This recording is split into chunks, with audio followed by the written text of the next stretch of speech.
Good afternoon, traders.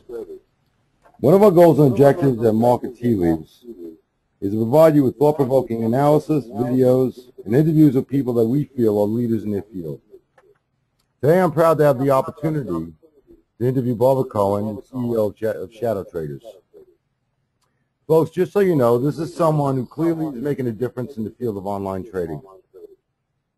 And just so you know, Shadowtraders is one of the solutions that I use myself. Anyone who's ever seen one of my market correlation videos is looking at a Shadowtraders chart. It's not the only solution I use, but clearly it is a key one. And one of the things that I like about what Barbara has done is to assume that you as a trader know absolutely nothing about trading. So you could be a novice trader and very quickly learn what trading is all about. Just as an example, this is a self-paced course. If I take a look at section 1, under e-learning, Introduction to Trading, Introduction to the Futures Market, how futures are traded, and a quiz. And you'll see the same thing in section 2. There's always a quiz behind it, trading fundamentals. Now, these are things I think are very important to anyone who's a novice trader. So, Barbara, you started out in the programming world. How did you get involved with trading? Well, as you say, I started out in the programming world, and I was programming for some of the institutional customers that you might find on the market today, some of the bigger firms. And they were kind of, you know, they taught me, and I watched, and then I decided, well, you know, I could continue to program for them, or I could make it a fair playing field and let some of the retail customers have that same information. Mm-hmm. Interesting. And how long ago did that happen when you started programming in the trading world? That was 1999. Oh, okay. Okay, so it's about 15 years or so. Okay. Exactly. Mm-hmm. Been around for a while. Mm-hmm. And just how did Shadowtraders come about? Well, actually, what happened was I was doing my own trading, and I had some friends, and they knew I was trading, and they said, well, you know, that's not fair. You need to teach me. And so I taught them, and then they said to their friends, well, that's not fair. You need to teach me. So then it started to roller coaster, and pretty soon, instead of just having a handful of people, it just kept growing and growing, and there were more and more people, and it was like, I didn't even know where they came from anymore. They were friends of friends of friends of friends. Yeah, amazing how it snowballs over the internet. It does. Yeah, amazing. And just how long has Shadowtraders as an entity been around? Since 2005. Okay. So it's got almost a 10-year run at this point. Interesting. Getting close, yeah. Yeah, yeah. And one of the things I like about what you do is I like your chat room in terms of how you have it organized. And I guess one of the things that I always took away from it is you always ask the question, what do we know? And what could we derive from this? And interestingly enough, to this day, anytime I'm making any kind of a trade, I always ask the exact same question. You know, what do we know, and what can we derive from this? But I think it's very, very good, and so you're approaching it almost from an analytical point of view, which I find to be very, very interesting, very refreshing. Well, that's pretty much how, you know, when you're a programmer, one thing you learn as a programmer, and it's a kind of funny animal, and why programmers end up being very good traders is this. When you are, normally, if you're not a computer programmer, you don't normally think in just a single-minded way. Thoughts come in, stray thoughts for this and for that and this and that and this and that, right? And you kind of like always are having to deal with all these stray thoughts and then finally get to where you want to go. When you're programming as a programmer, you're not allowed to do that. You have to come up with an algorithm that's clearly from A to B, wherever it is that you're going to go, and it's strictly, these are the routes that you can take. If this, then this, if this, then this, but it's all single-threaded. It's not like you can multi-thread these things. Well, being a programmer after a while, your brain becomes kind of single-threaded as well, and you just keep thinking A to B, A to B, A to B, A to B. You don't think about, well, I can go over here, I can go do this, I can go do that. You don't think about that at all. You just think A to B, A to B. And as a trader, that really helps because you don't have all these other elements. You're just going, well, how can I get from A to B? How can I get my trade to be profitable? What would be the things that I would need? Very small, few things that I need to become profitable. It's kind of like the analogy I always use is when you set up a chessboard. And it's the same thing for chess players. Chess players are always trying to figure out, how can I get to the end of that game? How can I capture that queen? How can I get that rook? And how do I set up my chessboard to accomplish that? And it's the same thing with trading. Well, if I do this, and this happens, and this happens, and this happens, then my chessboard is all set up, and I'm going to try to get there from A to B as fast as possible. And that's the analytical side of me. It's almost like constantly asking the question, if then else. Exactly. You know, if this pawn moves forward and this rook does this and this, you know, and this queen does this and this bishop does that, and then what ends up happening is, and it's not like you can forecast. It's not like you can say, gee, you know, I think that the opponent is going to move their rook over here and they're going to move their bishop over here. It's not like you can forecast. It's not that at all. It's you simply have to go, if this were to happen, then this is what you do. If this happens, then this is what you do. But it's not a forecast. It's not like you're thinking, well, I think that this is what's going to happen, because you never know with trading. Things are very, very difficult right now. With the advent of high-frequency trading robots, you can't make forecasts. And software that tries to forecast what's happening in the industry, it's doomed. It's doomed. So you're saying that the day of the trader saying, well, I'm going to get in at this particular point, at this particular amount, doesn't necessarily hold any water anymore because the market is so volatile? Precisely. You know, pre-2008, before high-frequency trading robots really took hold, you could make those kinds of forecasts. You could say, well, I think that, you know, here's my trend, and here's my chart, and here's my technical analysis applied to the chart, and I know that, sure, this is going to do this, and this is going to do that. Well, ever since then, we've had high-frequency trading robots. Most of them don't look at technical analysis. They're looking at order flow. True. Which is entirely different. And they're saying, at the point at which there's very light trading going on, guess what? I'm going to take control of the market. I'm going to move it in whatever direction I like. And your moving average and your MACD and your RSI and your, forget that. Because they're rendered inoperable by the HFTs. Would that also, in your opinion, hold true for things like Fibonacci trending or Fibonacci trading? Oh, sure. They'll go through a fib number faster than they'll go through a moving average. Because they don't see it, because it's not in their horizon. The programming that they're doing is entirely different. Their programming is strictly based on order flow. When there's light order, they're going to take action. When there's heavy order flow, they're going to sit on the sidelines. Has nothing whatsoever to do with the things that we have all come to expect. Technical analysis, fib numbers, moving averages, etc. They're not looking at those things. That's kind of interesting. In the trading world, we talk about fundamental versus technical analysis. Do you think that one has priority over the other, or do you think it's a combination of both? I used to think it was a combination, but as of late, I'm pretty sure it's all just programming. At this point, we're looking at probably 73% of the daily volume coming from some kind of programming action, HFTs, etc.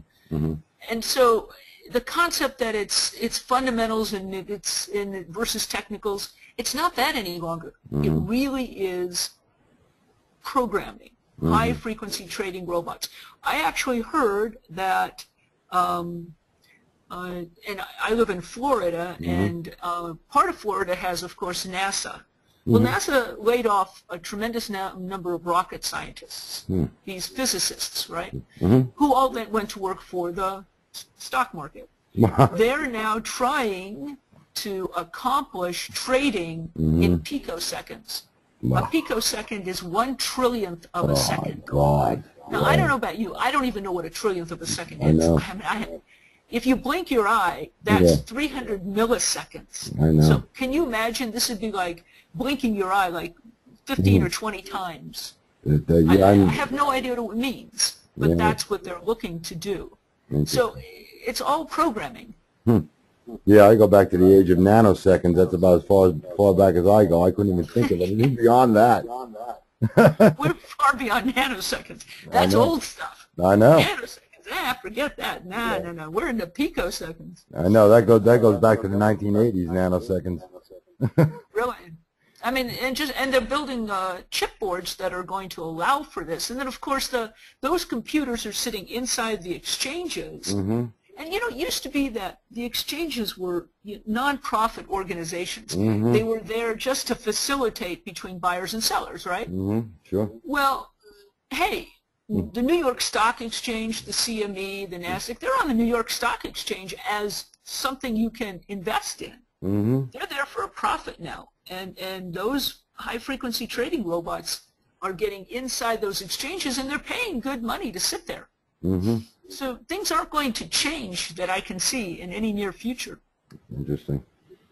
Yeah, I know. I was going to ask you what your thoughts are regarding high-frequency and algo trading, but I guess it is pretty much a fact of life in the trading world.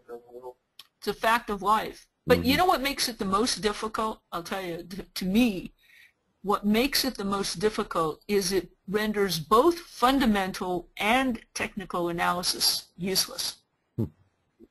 Wow. You know, I hear from, I've read, and I hear from institutional brokers, you know, guys who you'd call up and they'd say, hey, you know, I got a deal for you. Go buy, you know, 50,000 shares or 10,000 shares or 1,000 shares of whatever, right?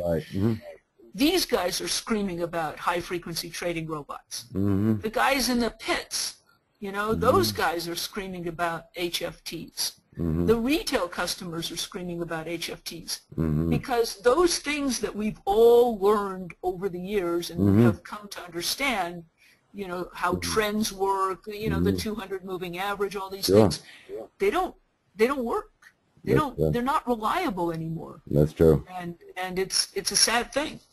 Well, you know what else it is too. I mean, this is my own observation. Whatever it was that you were taken for granted, you know, over the course of a week, or even over the course of, you know, a day, all of a sudden, you wake up one day and say, you know, at the same time, it's the same future or the same commodity.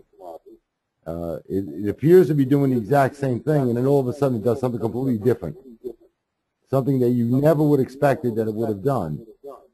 And then all of a sudden it's like, oh my God, I'm stuck on a losing trade, you know? Exactly. And that's kind of... And the sad part is it's not like you can say, well, tomorrow it is going to change and go back to the way it was. Yeah, no. You know, and all that schooling, I mean, you think about all these indicators that have been written by, you know, hundreds and hundreds of programmers, right, or traders over the years. So much of that is just not useful information any longer. One thing that we've done at Shadowtraders, which is very different, is we came to the realization that if 73% of the market is run by HFTs, then either we're going to have to become an HFT or we're not going to be able to trade any longer. So what we've done is we actually went out and we built our own HFT for retail customers. And it's called Segredo Quants. Segredo means secret. And it's based on quantitative analysis. And what it does is it takes things that especially the robots are using, those formula, those algorithms, it compresses them and does the analytics for you, and then assigns a number from 1 to 8 on the chart for you to see. The number 1 being a start of a trend, the start of a new breakout, whereas a number 8 is kind of the end of that. And so that's what we're now running, just so that we can compete with the HFTs that are out there. Would that be that HFT symbol that kind of shows up on NinjaTrader on the Shadowtraders chart? That's for the NinjaTrader side. We have what we did is we developed a software that identifies HFTs. But this is an entirely different thing. This is its own website. It's run over the internet. All the analysis is done on our servers, and then you just log in, and the chart is already done for you, and the analytics is already set, and you just watch from 1 to 8. Okay, that's interesting. So that's something separate from Shadowtraders, or that's incorporated into it? It's a part of Shadowtraders, but we assigned it its own website. Okay. That's very interesting. Yeah, I know, because there are some folks out there that are, I guess, order flow specialists, if you will, and what they do is they talk about the, I guess, the fuel of an HFT, or I guess the build up to, you know, whether or not something is going to go long or go short, etc. But what they claim to do is they claim to be analyzing the, I guess, the order flow itself in real time. And do you consider that to be a possibility or a prospective possibility? I'm sorry, I couldn't quite hear what you said. Well, there are some vendors out there who are, let's say, specialists in order flow analysis. Okay. Gotcha. And what they claim is what they have, you know, they have solutions that will basically chart, but what it'll do is it'll show like a buildup to an HFT event or prospective HFT event. Now, obviously, as we all know, anything can happen in this crazy market. But do you feel that something like that is doable, realistic, possible? Very. Okay. In fact, that's part of what we're doing.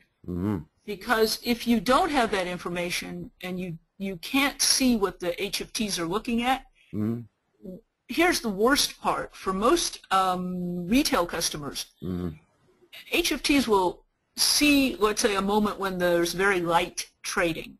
They'll break out. They'll see a breakout. Okay. They'll jump in. They'll buy, you know, 1,000 shares, or they'll buy 100 contracts, whatever it is that they're trading. The sad part is the retail customers don't understand that that's an HFT that's just appeared. Right. And what they'll do is they will think that, oh, you know, I want to get a piece of that action. So they'll jump in.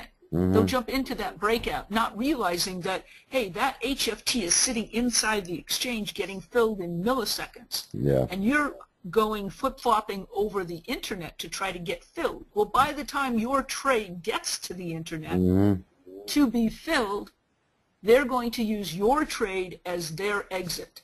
So they're enticing you to participate in their game. They're leading you on. And, you know, if they run it up, invariably the retail customer will get filled at the high of the bar, and then the next minute it comes crashing back down. Right, exactly. You know, and so if you don't have visibility to what they're looking at, you're always going to be on the reactive end of it. True. That's true. That's true. That's very interesting. That's very interesting. But you know, I guess for myself, I've tried to do something with market tea leaves in terms of doing things with market correlation, etc., or trying to put some sense into nonsense. Right. But as of late, I mean, basically, it's a type of situation where if the market seems to be stable or steady, if you will, in all likelihood it's going to work.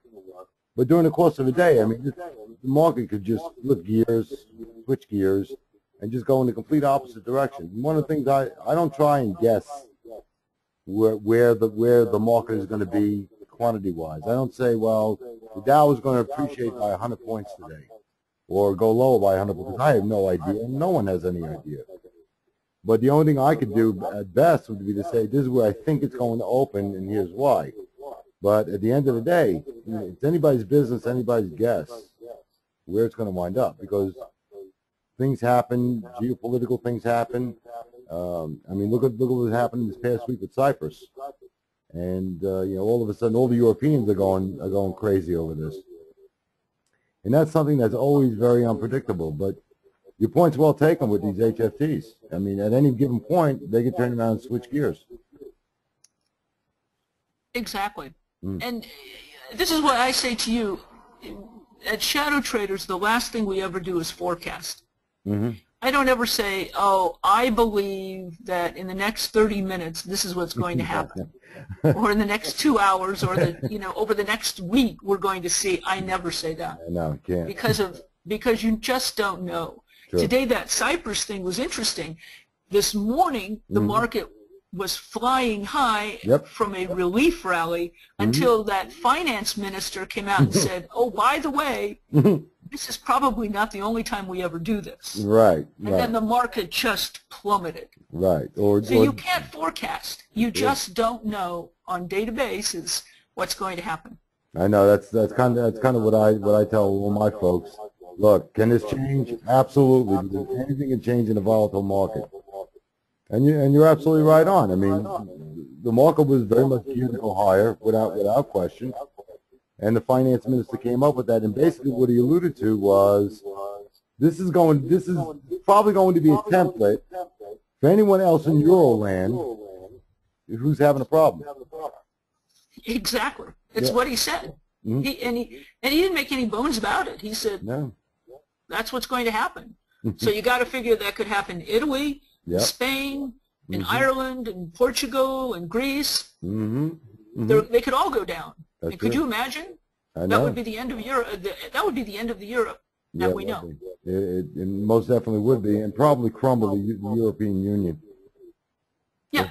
Yeah, probably crumble. Yeah, because I was here thinking during the Cyprus conundrum that either they're going to have to do something, or they're going to be out of the European Union. I mean, that's kind of what my thought was. There was only two alternatives, really.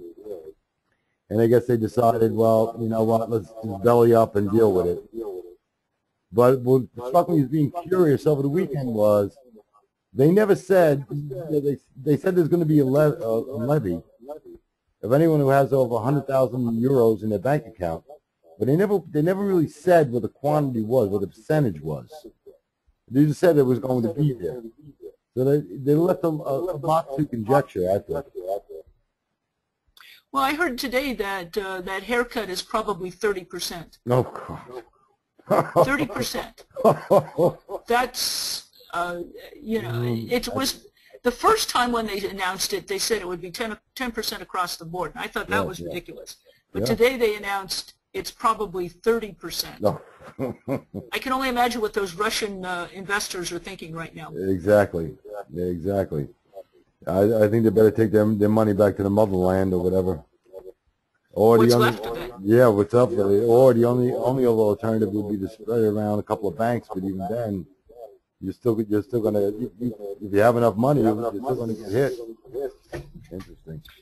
Exactly. So that's why, as a trader, you have to learn to be very flowing. You know, I myself, I don't like to buy stocks for just that reason. Sure. Because I never know with the stock market, I can never tell what's going to happen. And to me, the concept of buy, hold, and then sell and hope that it appreciates. Yeah. So how many times have we seen markets go up, and then tumble back down? Crash. And the poor retail investor who doesn't have any concepts of market cycles, when to get in, they're always buying at the high and unfortunately watching their portfolios diminish. True. Do you place any, any thought or, relevance to some of these BDC companies, these business development companies? They would be likened to, for example, the the Bain Capitals of the world, where they go in and say, they look at undervalued companies and say, well, you know, we're going to invest X amount of millions into these firms with the intent that over time they're going to appreciate in value, et cetera. And for Bain Capital, that worked out pretty well. I mean, they did have a pretty good track record in terms of doing that. But now all of a sudden, it almost gave birth to a new, I guess, a new market within the market, so to speak. We have all these business development companies that are out there pretty much doing the exact same thing. And it almost ties into the buy and hold type mentality that most investors or the passive investors are pretty much used to. So I'm just wondering whether or not there are any thoughts about those types of firms. Well, it's kind of like the problem with the dark pools today, where and I've seen accounts where that's now 13% of the daily volume, where senior executives of companies who want to unload some of their stocks, but they don't want anyone to know about it, offline, you know, call up some broker and say, find me a buyer at whatever price we negotiate. Pretty much invalidating the validity of the stock markets as they are. I mean, when that happens, you don't even know what the price is any longer. So it's the same kind of thing. It's pretty scary when you think about it. I think everybody always wanted stock markets in general to be fair.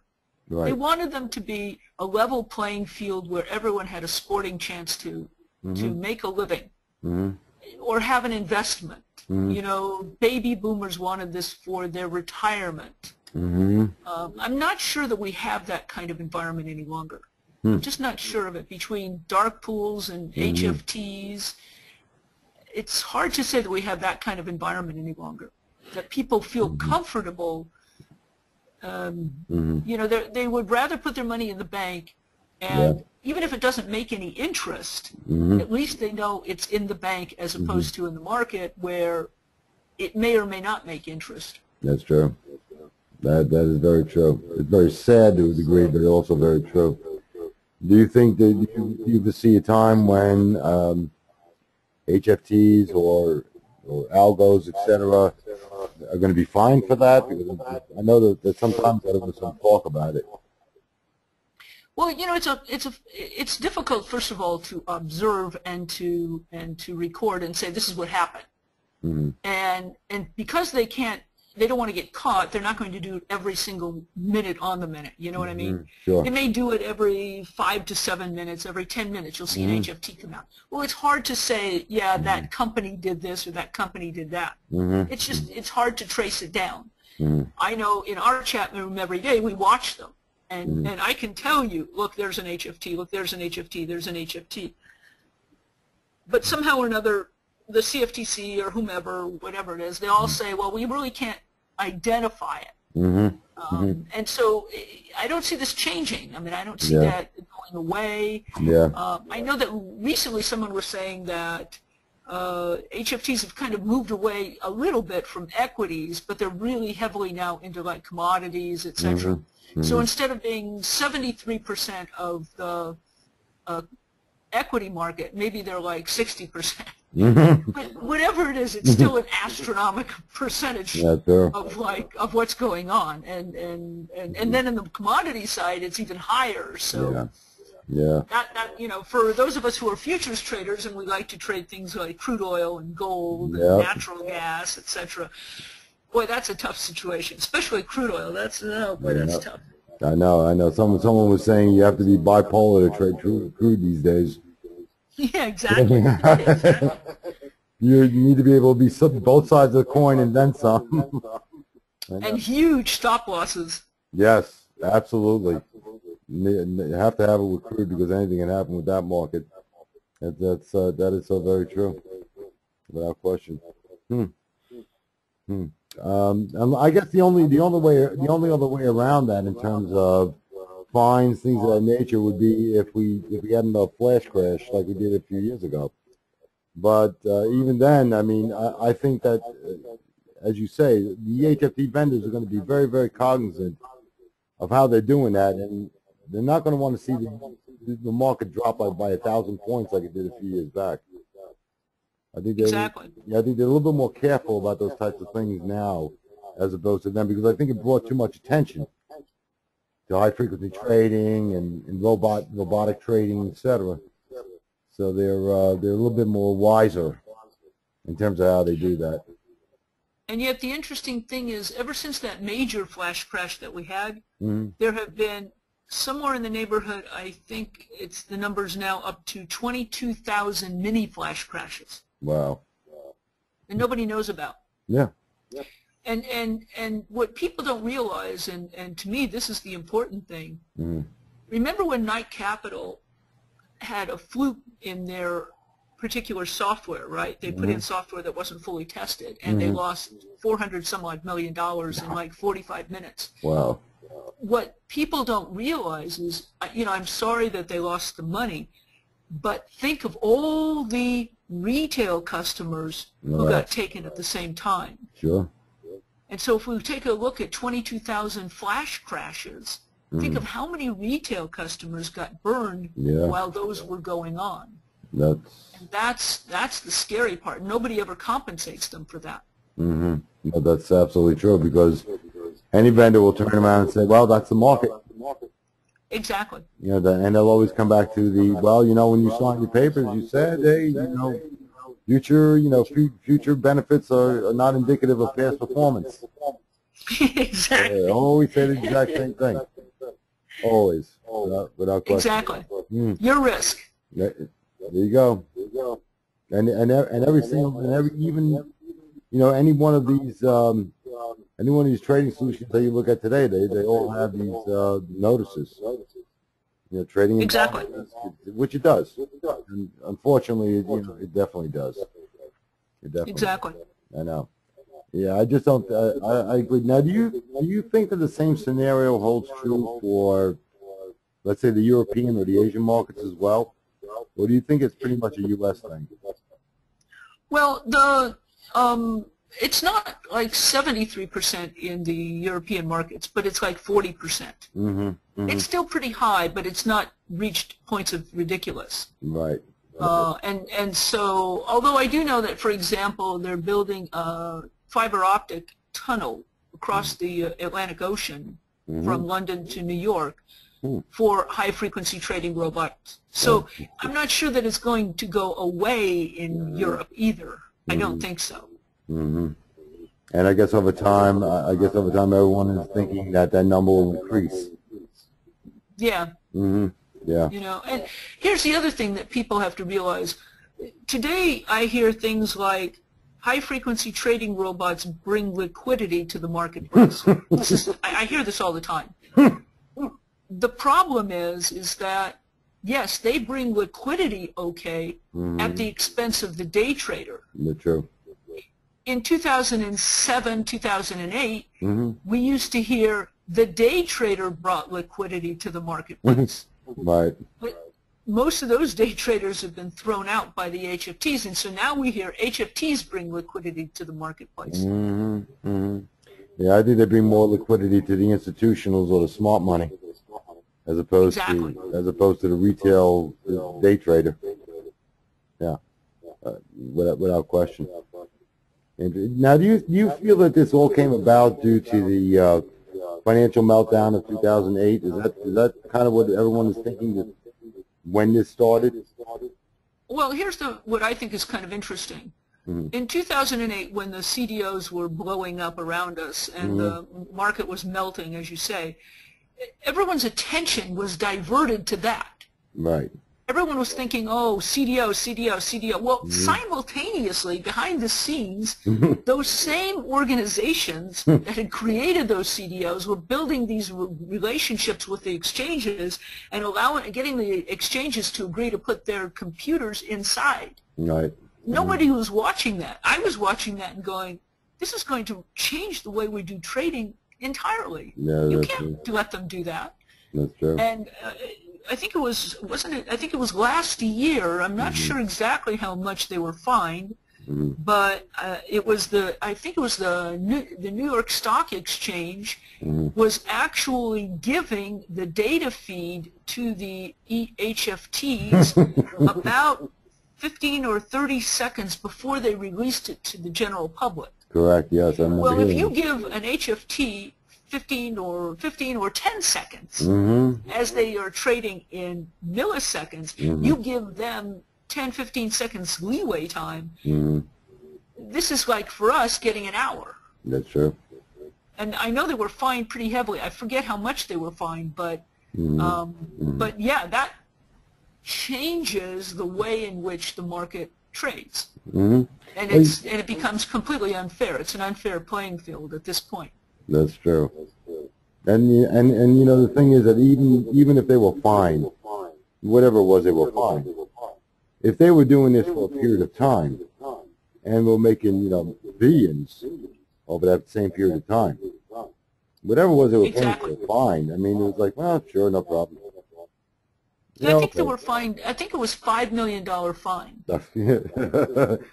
compared to the multi-millions, if not billions, of dollars that they made on the deal. Oh yeah, I mean, it was trivial. Yeah, very. Well, you'll gladly pay. Cost of doing business. Interesting. Very interesting. But you know, it just goes to show you. I think that solutions, you know, likened to what you developed with Shadowtraders. Things that are looking at things like HFTs, etc. I think are important for people to explore these days, because I think, and I say this in every issue in market tea leaves, if you're not looking at order flow, your capital is definitely at risk, because you know you owe it to yourself to defend your hard-earned capital. So whatever solution you're using, you know, make absolutely certain it's looking at those types of things, because you know, today, as you know, as we all know, it is a very volatile market, and the game plan and the rules have changed somewhat. And I think and I think that's kind of what I liked about Shadowtraders early on, the fact that you are looking at the things that the institutionals are doing and saying, hey, you know what? Why aren't we shadowing that? Exactly. Yeah. You can't, you know, we're too small, we're little guys, and we're just far too small to make an impact. But the only thing you can do is trade behind them. Yeah. And that's about all we can do. I don't like to trade in front of them, put my money on the table, and hope for the best. I want to wait and see what they do, and then when they're doing whatever it is that they're doing, I want to do that same thing. Exactly. No, that's not. I think that's a very good, valid strategy in today's trading world, without question. Without question. Interesting. Well, I think that. Anything else you want to tell us about Shadowtraders, Barbara?